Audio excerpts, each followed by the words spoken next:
നിങ്ങൾക്ക് പോണം, നിങ്ങൾക്ക് സമയായി, നിങ്ങൾക്ക് ഭക്ഷണം കഴിക്കണം. എപ്പോഴായാലും ഇത് തന്നെയല്ലേ നോക്കാറ്?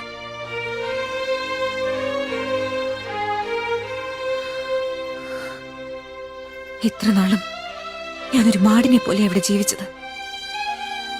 നിങ്ങൾക്ക് ഈ കുടുംബത്തിൽ വേണ്ടത് നേരത്തെ കാര്യങ്ങൾ അടുപ്പിച്ചു തരുന്ന ഒരു ബാല്യക്കാരിയെ.